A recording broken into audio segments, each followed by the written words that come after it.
বন্ধুরা, আজকে আমি তোমাদের সাথে শেয়ার করছি ভেটকি মাছের পাতুরি। এবার তোমাদের সাথে আমি শেয়ার করছি, তোমরা ভিডিওটি প্রথম থেকে শেষ পর্যন্ত দেখো। আমি চম্পা রেসিপি হাউস থেকে ভিডিওটি করছি। ভিডিওটি দেখে তোমরা একটা করে লাইক কমেন্ট করো আর একটা করে সাবস্ক্রাইব করে অল করে রেখে দিও, যাতে আমি নিত্য নতুন ভিডিও এরকম প্রতিদিনকে কিছু না কিছু ছাড়বো। এবার এই ভেটকি মাছটা আমি কীভাবে করেছি, আমি একদম অল্প তেলে রান্না করছি, কম মশলায়। কিন্তু ভেটকি মাছটা অল্প তেলে কম মশলায় রান্না করলে হবে না, তাও অনেকটা কম মশলা দিয়ে করেছি। এবার আমি এর মধ্যে দিয়েছি কিছুটা ওই 50 গ্রাম সাদা সর্ষে, 50 গ্রাম কালো সর্ষে, 50 গ্রাম পোস্ত, কিছু একসাথে মিক্সড করে তার মধ্যে 20-22টা কাঁচা লঙ্কা দিয়ে মিক্সড করে এই মাছগুলোকে আমি একসাথে মাখিয়ে রেখে দিয়েছি।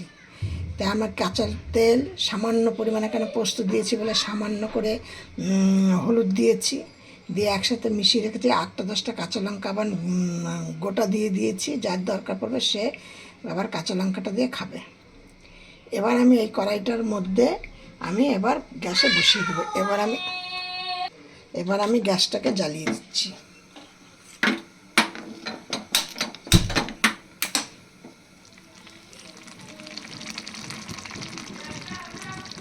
এবার এইভাবে গ্যাসটাকে জ্বালিয়ে দিলাম। এইভাবে এবার এই কিছুটা কাঁচা তেল দিয়ে দেবো। এবার দিয়ে নিয়ে তারপরে আমি গ্যাসটাকে এবার ঢাকা দিয়ে দেবো। এবার তোমরা দেখো আমার কালারটা কত সুন্দর এসছে। আর কিছুটা দই দেবে। এবার আমি আর কিছুটা দই ফাটিয়ে নিয়ে এর মধ্যে দিয়ে দেবো। দিয়ে না আবার চাপা দিয়ে আবার ধরো 10-15 মিনিট রেখে দেবো।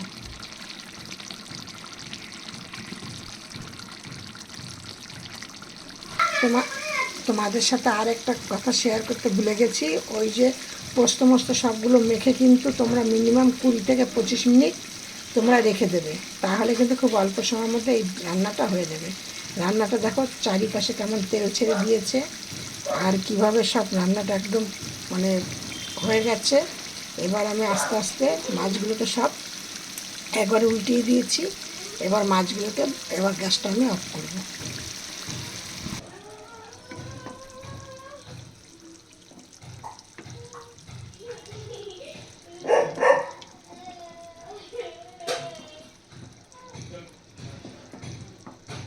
মাছটা কিন্তু হেভি খেতে লাগে, জানো তোমরা একদিন করে দেখবা, করে তারপর আমার সাথে শেয়ার করো একটু যে কেমন খাচ্ছ, কমেন্টে জানাবে।